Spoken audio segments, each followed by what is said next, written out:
The echoes of her. If you want to know when it all started falling apart, I'd say it was the morning I found my daughter's acceptance letter. Not when I discovered it, but when I realized it had been opened, read, and carefully resealed. That's when I knew Grace was still watching, still waiting, still plotting. 10 years feels like forever until you realize some wounds never fully heal. I stood in our sun-drenched kitchen, the familiar scent of Emma's coffee lingering in the air after she'd left for work. Mia's acceptance letter to Stanford trembled in my hands. The envelope seal was perfect, almost. There was a slight wrinkle at the corner, where someone had meticulously pressed it back in place. Someone who knew exactly how to cover their tracks. The chill that ran through me had nothing to do with the air conditioning. "Dad, have you seen my—" Mia barreled into the kitchen, her dark hair pulled into a messy bun, already dressed in her soccer uniform. She froze when she saw the envelope. "Is that from Stanford?" I forced a smile. "Congratulations, sweetheart." Her eyes lit up as she snatched the envelope, not noticing it had been previously opened.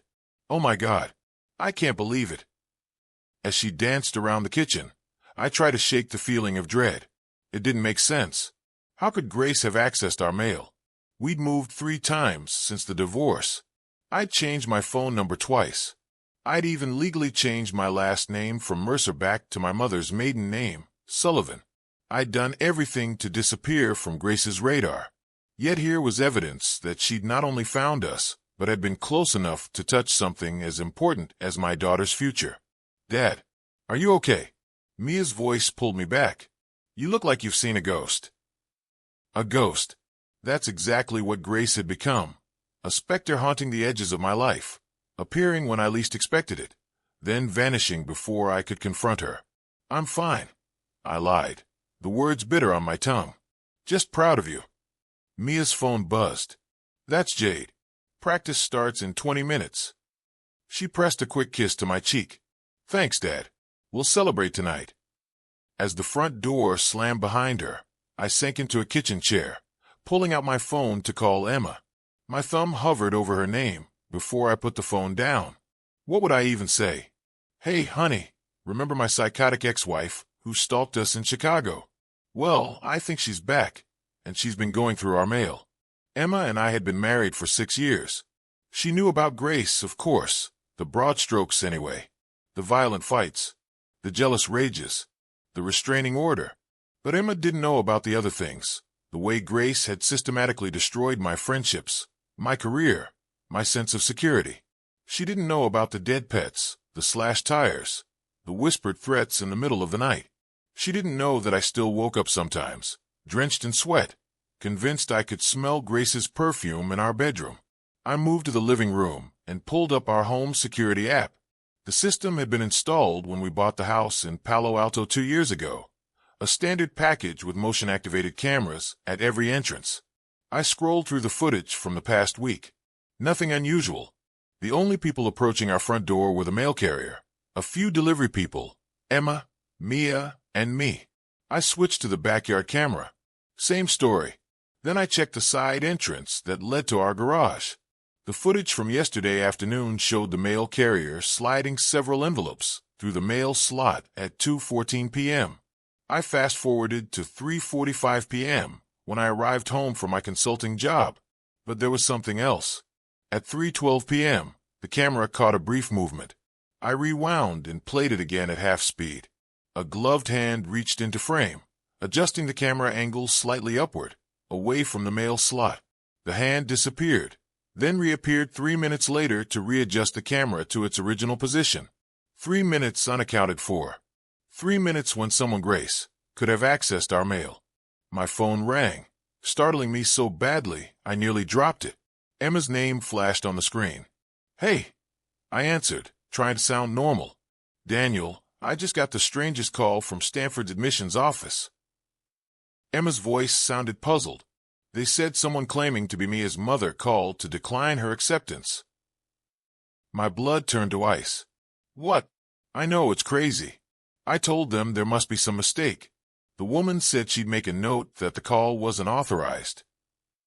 I closed my eyes, seeing Grace's face in my mind, That calculated smile she wore when she knew she'd gotten to me. Did they say anything else about the caller? Just that she knew all of Mia's information, birthday, social security number, even her student ID from the application. Daniel, who would do something like this? I knew exactly who, but I couldn't tell Emma. Not yet.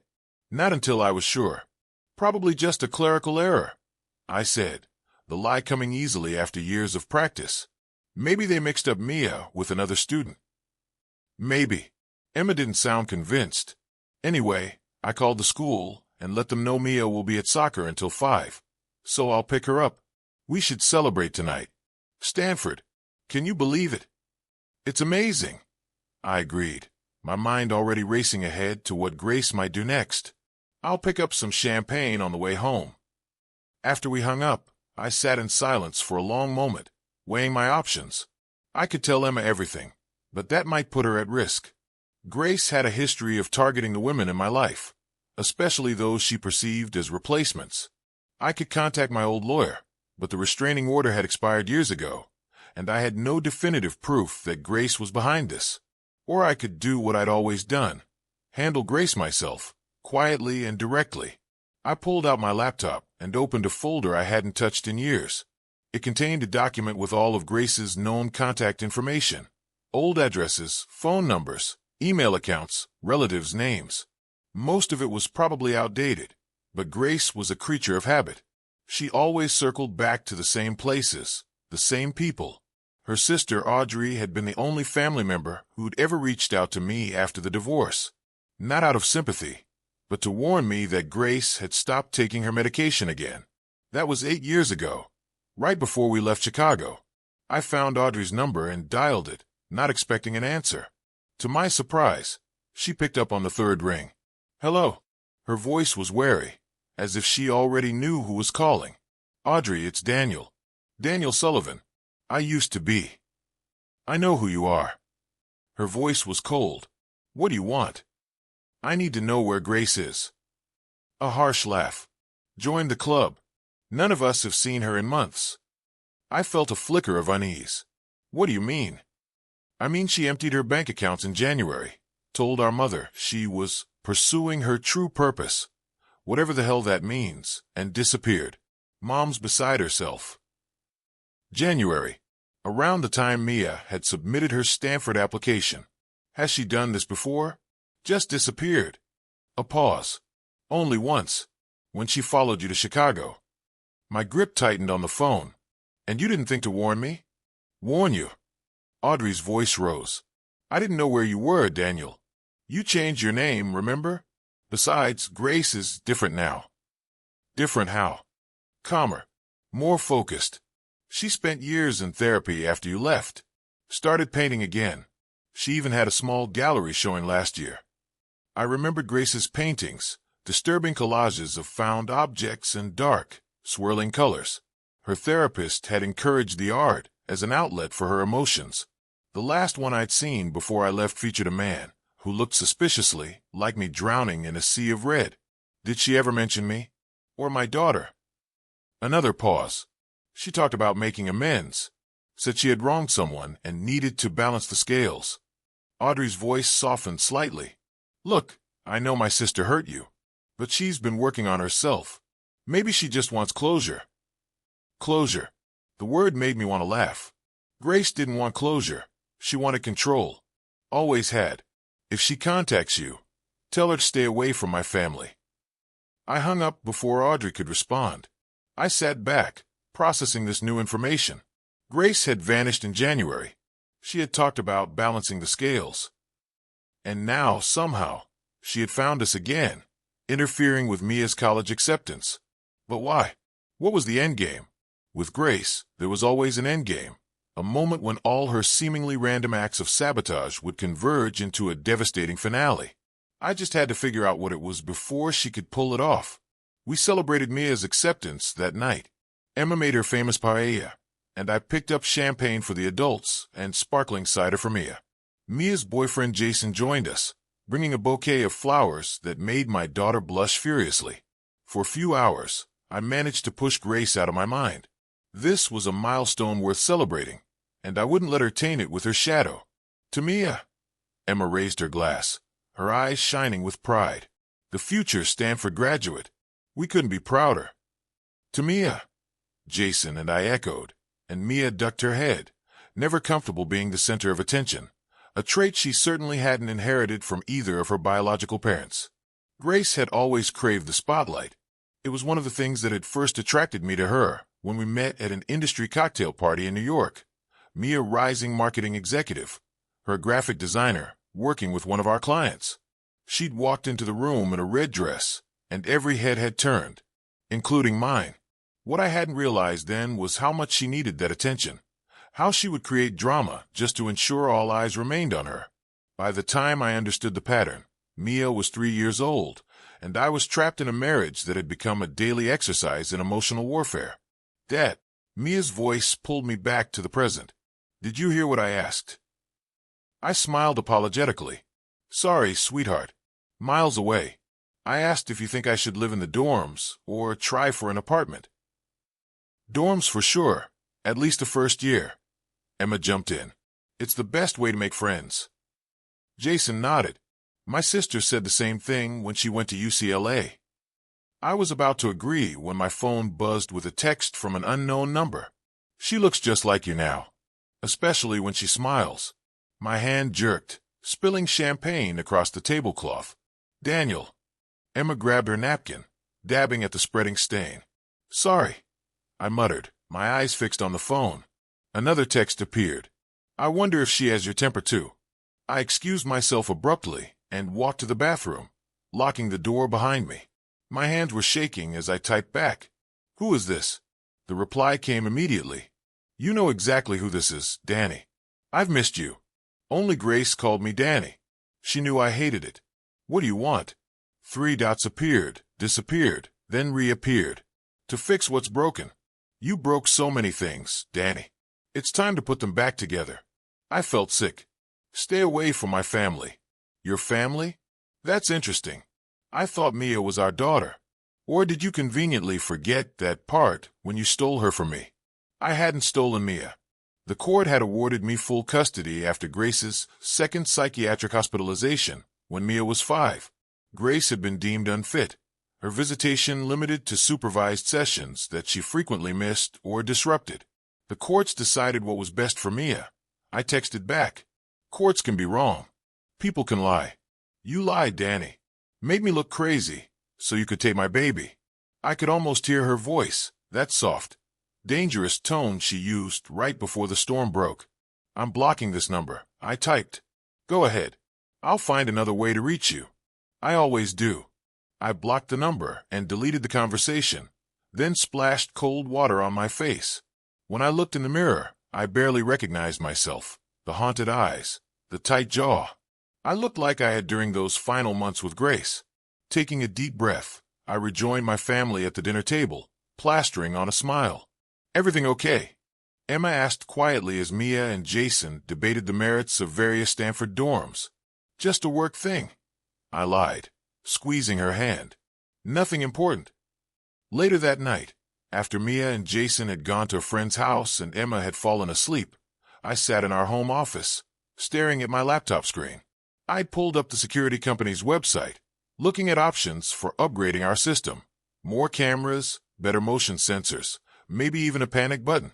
My email pinged with a new notification. The subject line read, Your daughter's safety. I hesitated before opening it, already knowing who it was from.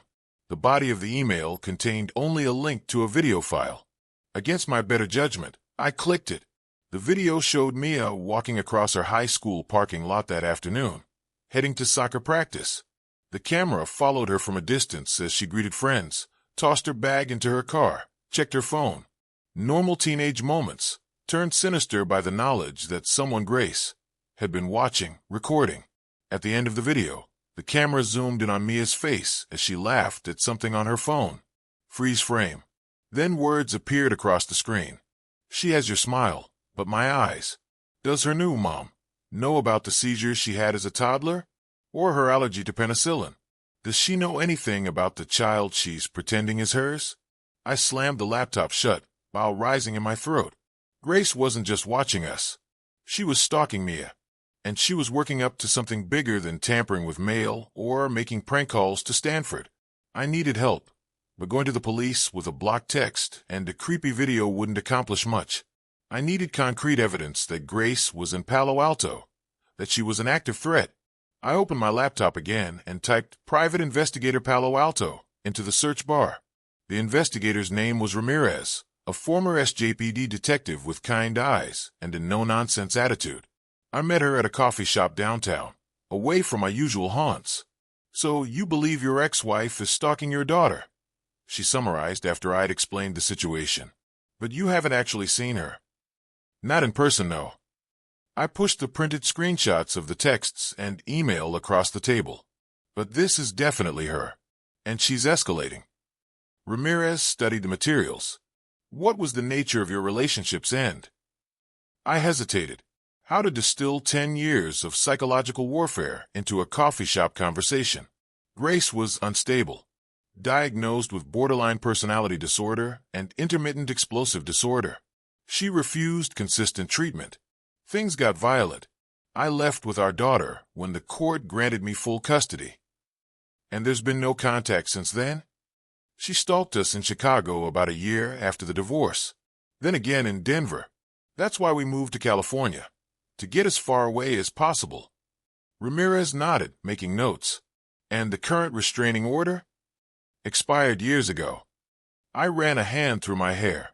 I didn't renew it because I thought we were finally free. We hadn't heard from her in so long.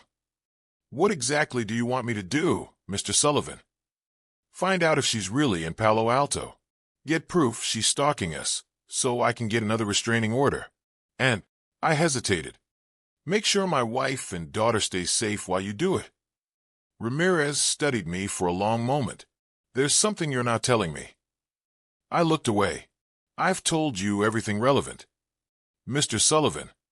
Her voice softened. "If I'm going to help you, I need the whole picture." I sighed, staring down at my untouched coffee. Grace doesn't just stalk. She destroys. Methodically. When she targets someone, she studies them, learns their weaknesses, then exploits them in ways that seem like bad luck or coincidence. Such as, in Chicago, she befriended my boss's wife under a false name, learned he was having an affair, then anonymously sent evidence to both his wife and the company board. I was fired in the fallout because I'd been covering for him. I shook my head at the memory. In Denver, she somehow discovered my new girlfriend had never actually finished her master's degree, though her resume claimed she had. An anonymous tip to her workplace cost her a promotion she'd been working toward for years.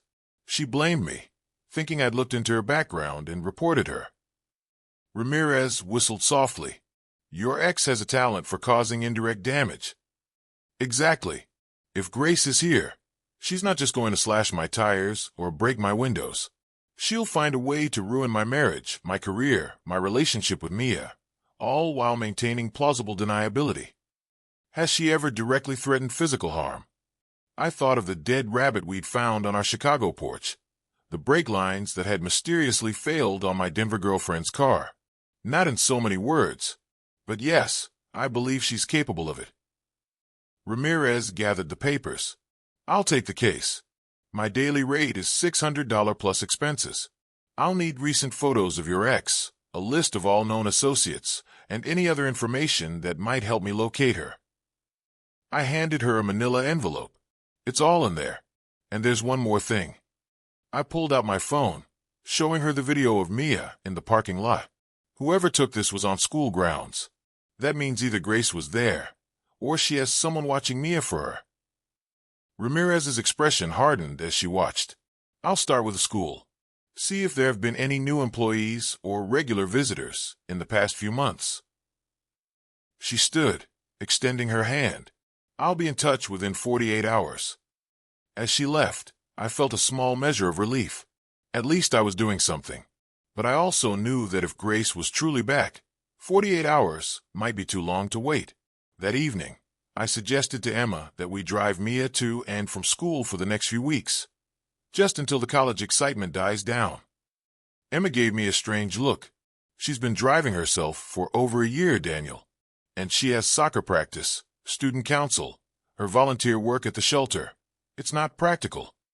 I know, but I struggle to find a plausible reason without mentioning Grace. I just want to spend more time with her before she leaves for college. That's sweet, Emma said, kissing my cheek. But Mia values her independence. Besides, with both our work schedules, it would be a logistical nightmare. She studied my face. Is something else going on? Before I could answer, Mia burst into the kitchen, her face flushed with excitement. Dad, Ms. Winters wants to meet you. Who? My new art mentor. Remember I told you about the artist-in-residence program at school? Ms. Winters picked me to be her special project for the semester. Mia was practically bouncing. She's amazing. Her work has been in galleries in New York and Paris. And she says I have real talent. A cold feeling spread through my chest. What's her first name? Genevieve. She just moved here from New York.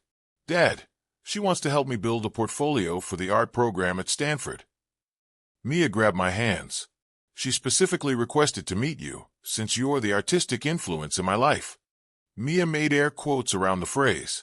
It was true that I'd encouraged Mia's artistic talent over the years, though I'd always steered her toward digital design, rather than the mixed media techniques Grace had preferred. When does she want to meet? I kept my voice casual, though my heart was racing. There's a faculty mentor dinner tomorrow night. Can you make it? Please? It's really important. I nodded slowly. I wouldn't miss it. As soon as Mia bounded back upstairs, I pulled out my phone and texted Ramirez. Need info on new art teacher at Palo Alto High. Genevieve Winters. Urgent. The reply came minutes later. On it, I went to my laptop and searched for Genevieve Winters artist. Several results appeared, a sparse website showcasing abstract paintings not unlike Grace's style, a few mentions in gallery showings, a blurry profile picture of a woman with short blonde hair. Grace had always worn her dark hair long. I couldn't tell from the low-quality image if it was her, but the timing was too suspicious to be coincidence. And Genevieve had been Grace's grandmother's name, a detail she'd mentioned when we first dated. I clicked through to the website's About page. The bio was brief and vague. Genevieve Winters studied at Pratt Institute and has exhibited her work throughout the Northeast. Her mixed media approach explores themes of loss, identity, and rebirth. She recently relocated to California to pursue new creative directions. No specific dates, no specific galleries, just enough information to seem legitimate to someone who wasn't looking closely. If Genevieve Winters was Grace using an alias, she'd found the perfect way to insert herself into Mia's life, and by extension mine. The question was, what was she planning, and how far would she go to balance the scales? I called Ramirez and left a voicemail explaining my suspicions. Then I composed an email to Mia's school principal, requesting information about their vetting process for the artist-in-residence program. I was careful to frame it as general parental curiosity rather than specific concern. Emma came into the office, wrapping her arms around me from behind. Working late. I closed the email window.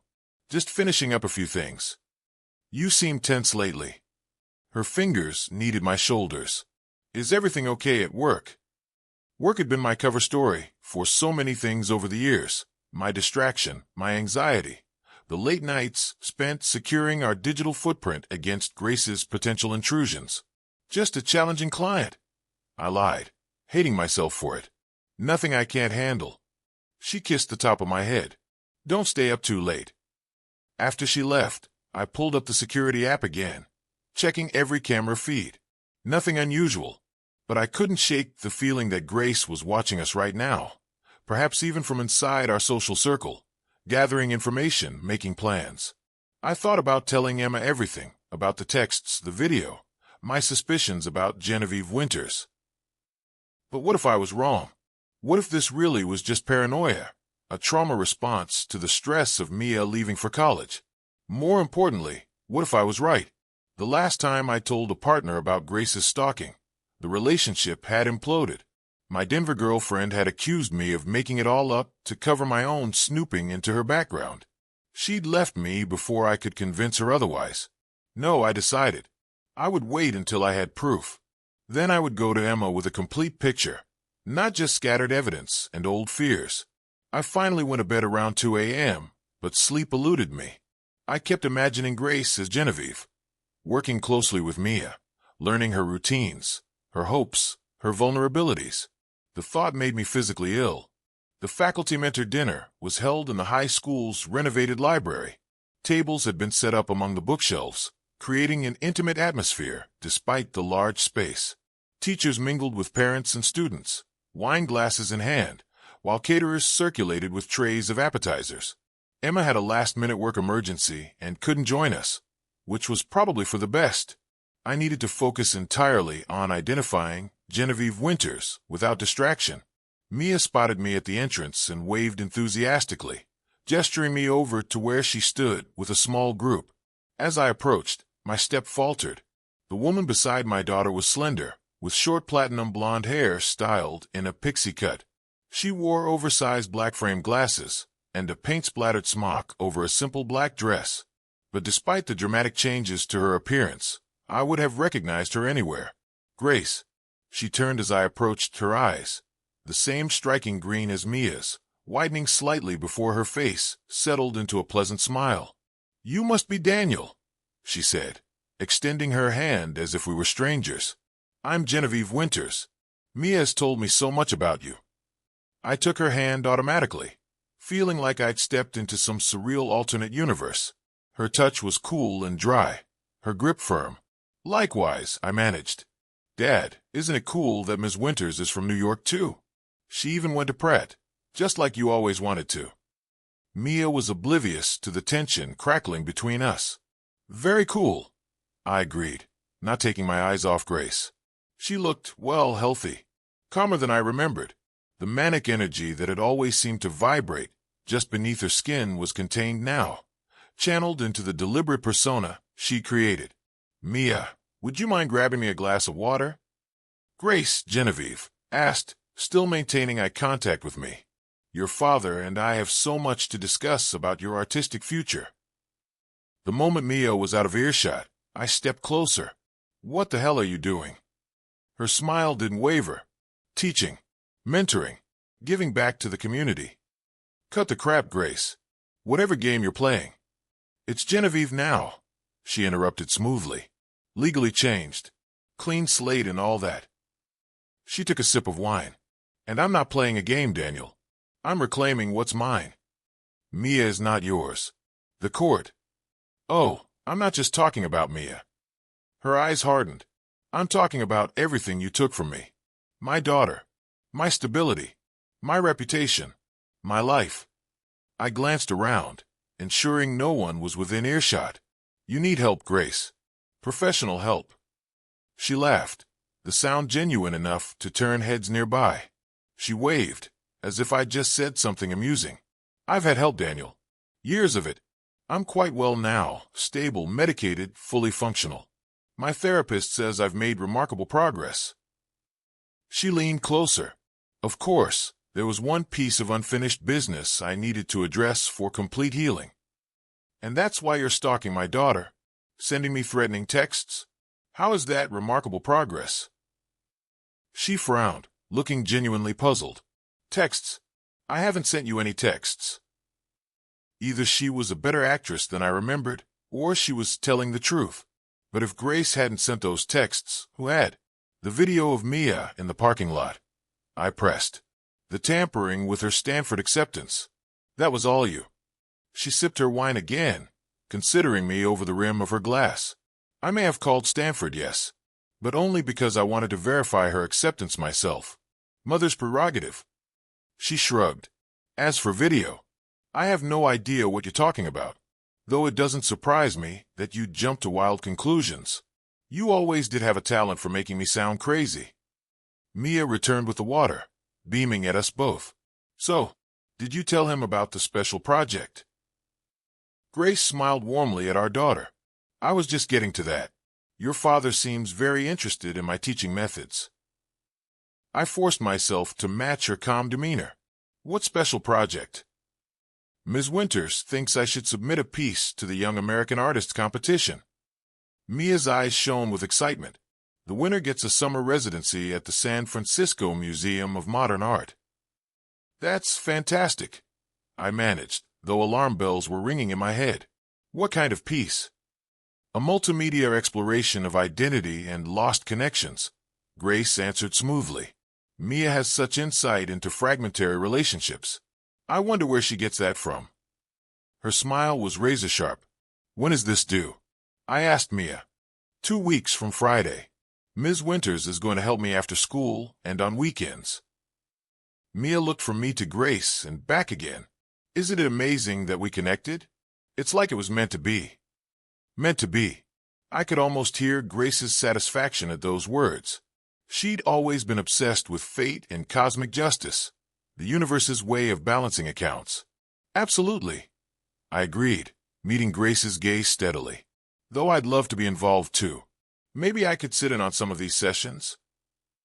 A flicker of annoyance crossed Grace's face before she composed herself. Of course, family involvement is always welcome, though my studio space is quite small. We can make it work, I insisted. After all, I wouldn't want to miss this opportunity to see you teach. The principal called for everyone's attention then, saving Grace from having to respond. As the speeches began, I texted Ramirez under the table. Grace confirmed. Using name Genevieve Winters. Working directly with Mia at school. Need to move fast. Her response was immediate. Keep your distance. Don't confront. Meeting you tomorrow 9 a.m. same place. Have evidence. I glanced up to find Grace watching me, a knowing smile playing at the corners of her mouth. She raised her wine glass in a silent toast, then turned her attention back to the principal's speech. The message was clear. She knew exactly what I was doing, and she was several steps ahead. The next morning, I made excuses to Emma about a breakfast meeting with clients, then met Ramirez at the same coffee shop. Your ex-wife has been busy, Ramirez said without preamble, sliding a folder across the table. Genevieve Winters' identity was created approximately 14 months ago. Driver's license, social security number, credit history, all falsified, but done professionally. I flipped through the documents, a familiar dread settling in my stomach. How did she get a job at the high school with fake credentials? That's where it gets interesting. Ramirez tapped a document showing a legitimate-looking background check. She didn't falsify her art credentials. She actually did attend Pratt Institute. She actually did have those gallery showings. She just did them under her real name. So the school never knew to look for Grace Mercer because she applied as Genevieve Winters, with legitimate references from New York galleries and art schools. The background check showed no criminal record for Genevieve Winters because that person didn't exist until recently. I rubbed my temples, feeling a headache building. What about the texts and the video? Ramirez shook her head. That's where things get complicated. I don't think they came from her. She pulled out her phone, showing me a series of time-stamped photos. This is your ex-wife 2 days ago, when the first text was sent. She was teaching a class at the high school, in full view of 20 students and another faculty member, from 3:05 to 4:30 p.m. The text came at 3:47 p.m. I stared at the photos. They clearly showed Grace, as Genevieve, working with students in an art classroom. She could have scheduled the text, I suggested. Possible, but unlikely given the conversational nature of the exchange. And it doesn't explain the video, which was taken while she was documented elsewhere. Ramirez leaned forward. I think someone else is involved. Like who? Grace doesn't work with accomplices. She's too controlling.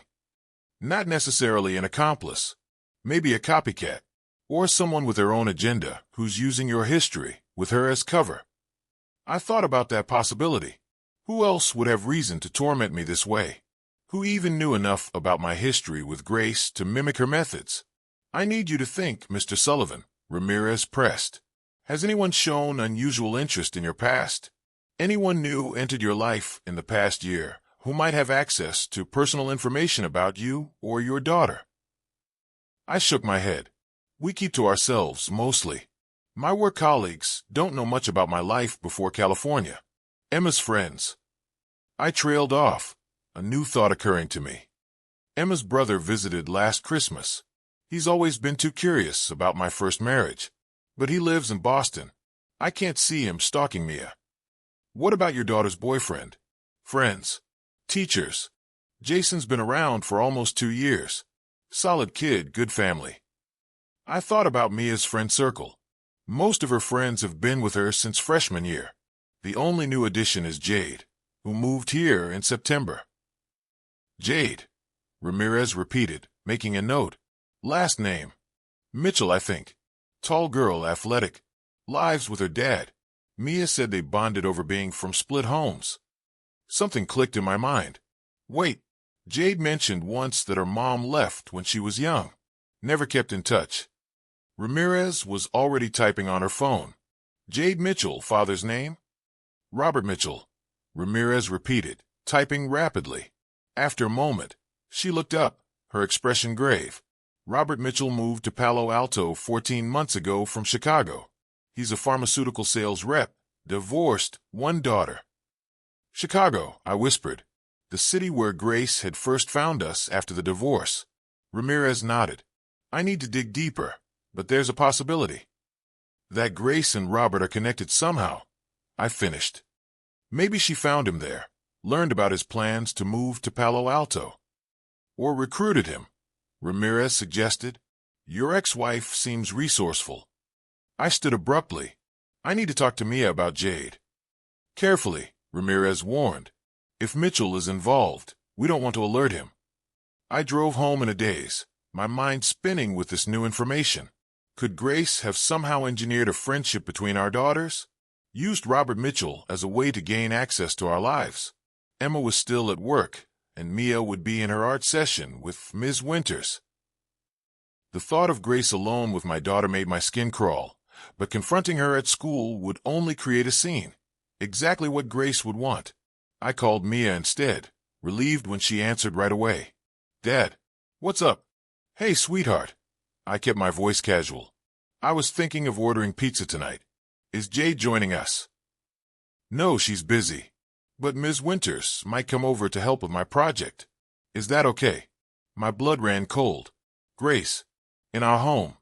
Actually, honey, could you work at the school instead? Emma has a migraine coming on. The lie came easily. Oh, Mia sounded disappointed. I guess so. Is Emma okay? She'll be fine with some quiet. Listen, Mia, how did you and Jade become friends? I don't remember you mentioning her before this year. She just showed up one day at soccer practice and said she recognized me from somewhere. Mia laughed. It was weird, but we clicked right away. Why? Just curious. She seems intense. Yeah, she can be. She's had a rough life. Mia's voice lowered. Her mom abandoned her when she was little. Never even sends birthday cards. Can you imagine? That's terrible. I managed, a theory forming. Does she talk about her mom a lot? Sometimes. Oh, Ms. Winters is calling me back in. Gotta go, Dad. As soon as Mia hung up, I called Ramirez. I need everything you can find on Jade Mitchell, I said without preamble. School records, social media, anything. And I need it yesterday. Already on it, she replied. But there's something else. I've been reviewing the footage from your security cameras. There's a glitch in the system, a 3-minute loop that replays occasionally, especially around your mail delivery time. Someone hacked our security system. The implications were terrifying. Not just someone, a professional. This is sophisticated work, Mr. Sullivan. I thought about Robert Mitchell, pharmaceutical sales rep, not exactly a hacking expert. But Grace's sister Audrey was a software engineer. Keep digging, I told Ramirez. And watch out for a woman named Audrey Mercer, Grace's sister. When Emma came home that evening, I was waiting with takeout and wine, my mind made up. I couldn't keep her in the dark any longer, not with Grace potentially coming to our house. We need to talk, I said as she dropped her bag. Emma's face fell. That sounds ominous. I led her to the couch and took her hands in mine. There's something I haven't told you about Grace. For the next hour, I told her everything. The stalking, the sabotage, the recent texts and video. my meeting with Ramirez, and my suspicions about Genevieve Winters and possibly Jade. To my surprise, Emma didn't look shocked or angry. She looked relieved. "So I'm not crazy," she said quietly. I felt like someone was watching me for weeks. Little things. My coffee cup moved on my desk at work, my computer occasionally showing searches I never made, a strange car following me home last Tuesday. I stared at her. "Why didn't you say anything?" "Because I thought I was being paranoid." She squeezed my hands. "Daniel, I knew your ex-wife was troubled, but this is methodical. Obsessive." "That's Grace," I said grimly. "She doesn't just want revenge. She wants to dismantle our lives piece by piece." Emma's phone buzzed with text. She glanced at it, her face paling. "What is it?" I asked. She handed me the phone. The message was from an unknown number. "He's been lying to you since the day you met.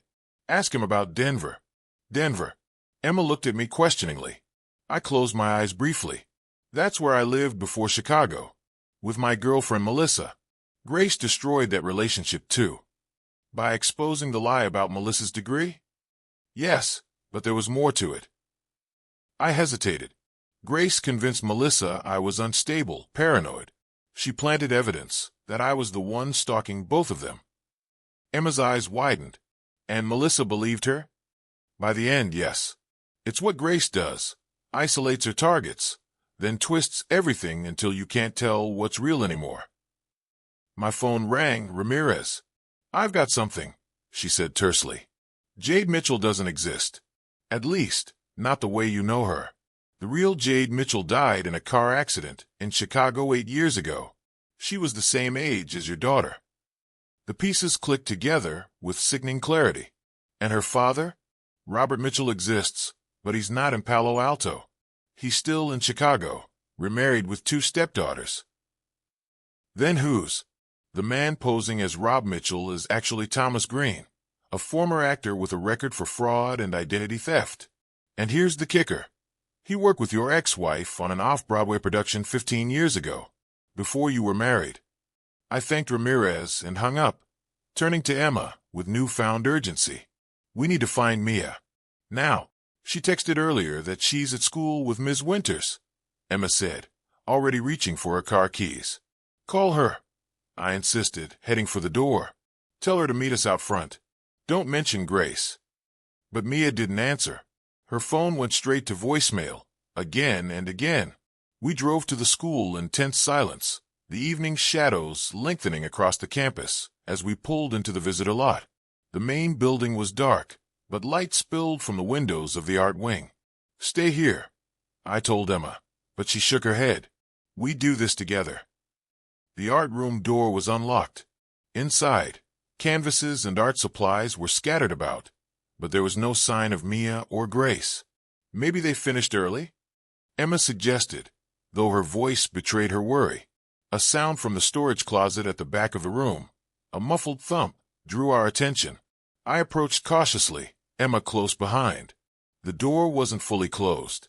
I pushed it open to find Jade, or whoever she really was, sitting on an overturned bucket, her face streaked with tears, wrists bound with duct tape. "Mr. Sullivan," she sobbed when she saw me. "I'm so sorry. She made me do it. She said she'd hurt my dad if I didn't help her." I knelt beside her, quickly freeing her hands. "Where's Mia?" She took her. "To the cabin.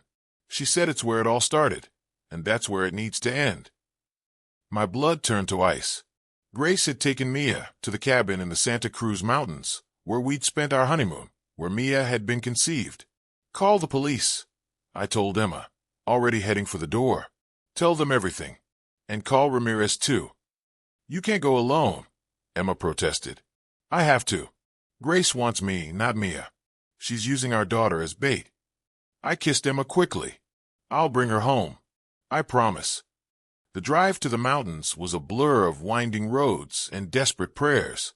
I knew the cabin was remote, one of the reasons Grace had loved it. No neighbors to hear arguments. No witnesses to her increasingly erratic behavior. I parked a quarter-mile away and approached on foot, guided by the dim light shining through the cabin's windows. Through a gap in the curtains, I could see Mia seated at the rustic dining table, her expression a mixture of confusion and fear. Grace sat across from her, talking animatedly, her hands moving in the expressive way I remembered so well. I circled to the back door, always unlocked, another detail Grace had probably counted on me remembering. As I slipped inside, I could hear their conversation from the main room. "Never told you the truth about why we split up," Grace was saying. "Your father made me out to be the villain, but he was the one who—" "That's enough, Grace," I said, stepping into the room. Mia jumped up. "Dad, what's going on? Ms. Winters says she's my mom, but that's not possible. Mom died when I was little. That's what you always told me." The betrayal in her eyes cut deeper than any knife. "I can explain everything," I promised, not taking my eyes off Grace, who looked unnervingly calm. "But right now, I need you to go to the car. It's down the road. Emma is on her way with the police." "No one's going anywhere," Grace said softly, reaching into her pocket and pulling out a small revolver. "Not until we've had our family reunion properly." "You don't need that," I said, keeping my voice level. "I'm here now, just like you wanted." Grace smiled, that familiar, dangerous smile that had haunted my nightmares for 10 years. "Oh, Danny, this isn't about you. It was never about you. It's about what you took from me." She gestured to Mia with the gun. "My daughter. My life. My chance to be a mother." "I'm not your daughter," Mia said, her voice shaking. "I don't even know you." Pain flashed across Grace's face, quickly replaced by determination. "That's his doing. He poisoned you against me. Made you think I was dead rather than tell you the truth. That he stole you away in the night, filed false reports about me, paid off judges to grant him custody." "That's not true," I said, inching closer to Mia. "The courts gave me custody because you were unstable, Grace. Because you were a danger to yourself and to Mia." "Liar!" Grace shouted, the gun wavering in her hand. "I was a good mother. I loved her more than anything. And you convinced everyone I was crazy, just like you did with all the others." "Dad," Mia's voice was small, uncertain. "Your mother wasn't well," I told her gently. "The courts awarded me full custody when you were 5. I should have told you the truth when you were older, but I was trying to protect you." "From what?" "From me." Grace laughed bitterly. "The only danger here is the web of lies he spun your entire life, Mia. But I'm here now. I can show you who you really are. By kidnapping her at gunpoint." I challenged. "Is that your idea of good mothering?" Grace's expression hardened. "This is an intervention, not a kidnapping. And the gun is for you, not her. I would never hurt my daughter." "Then put it down," I suggested, taking another step toward Mia. "Show her who you really are." For a moment, Grace seemed to consider it. Then her eyes narrowed. "Nice try, Danny. But I know all your tricks." "What do you want, Grace?" I asked tiredly. "Just tell me what you want." "I want my daughter back. I want the 10 years you stole from us. I want—" Her voice broke. "I want my family." "That's not possible," I said gently. "You can't rewrite the past." "No, but I can reclaim the future." Grace gestured with the gun toward the door. "We're leaving, Mia and I, starting fresh somewhere else." "I'm not going anywhere with you," Mia stated, standing taller. "I don't care who you are. This is insane." Grace's face contorted with hurt and rage. "This is all his fault. He turned you against me, just like he did with everyone else, always making me the villain." The gun swung toward me, her finger tightening on the trigger. In that moment, I saw the old Grace, the wounded, volatile woman whose emotions could flip from love to hatred in an instant. "Dad!" Mia screamed, lunging forward. Several things happened at once. The cabin door burst open. Voices shouted police. "Drop the weapon!" And Grace, startled, squeezed the trigger. The shot went wide as a police officer tackled her to the ground. More officers swarmed in, followed closely by Emma, who ran straight to Mia and enveloped her in a fierce hug. I stood frozen, watching as Grace was handcuffed and led outside, still screaming that I had stolen her life, that I would pay someday. But her threats held no power anymore. The spell was broken. In the days that followed, the whole story emerged. Grace had indeed orchestrated an elaborate scheme involving Thomas Green and his daughter Cassie, who had posed as Jade. They had moved to Palo Alto specifically to infiltrate our lives, with Grace arriving months later once they had established their covers. The texts and video had come from Cassie, under Grace's direction. The Stanford call had been Grace herself, testing how easily she could disrupt our lives. But what Grace hadn't counted on was Mia's resilience. Once the initial shock wore off, my daughter faced the truth of her past with remarkable courage, asking questions I should have answered years before. "Why didn't you tell me she was alive?" Mia asked one evening as we sat in our backyard, the stars twinkling above us. "Because I was afraid," I admitted. "Afraid that if you knew, you might want to find her someday. And I knew what would happen if she got her hooks into you. Like she did with Jade and her dad." I nodded. "Grace is very convincing. She makes you doubt your own reality." Mia was quiet for a moment. "I want to see her. Once. Before the trial." The request surprised me, but I understood. "If that's what you need, we'll make it happen." The visit was brief and supervised. Grace, subdued on medication, seemed smaller somehow. Less mythic. "I did love you," she told Mia, tears streaming down her face. "Everything I did was because I loved you too much." "That's not love," Mia replied softly. "Love doesn't hurt people." We walked out of the detention center into bright sunshine, Mia's hand firmly in mine. Emma waited by the car, her smile a beacon guiding us home. "Ready?" she asked as we approached. Mia nodded, then turned to me. "I want to defer Stanford for a year." "What? Why?" "Because I need time to process everything. To figure out who I am now that I know the truth." She squeezed my hand. "And I want us to have one more year together, all of us, before I go." I pulled her into a hug, feeling the weight of the past decade finally lifting from my shoulders. "Whatever you need." As we drove home, I glanced in the rearview mirror, half expecting to see Grace's face watching us from some hidden vantage point. But there was nothing there, just the open road behind us, growing smaller with every mile. The echoes of her would fade eventually. Not completely, perhaps. Some wounds leave permanent scars. But enough for us to move forward together. Enough for us to be free. The end. Don't forget to like, comment, and subscribe for more incredible content.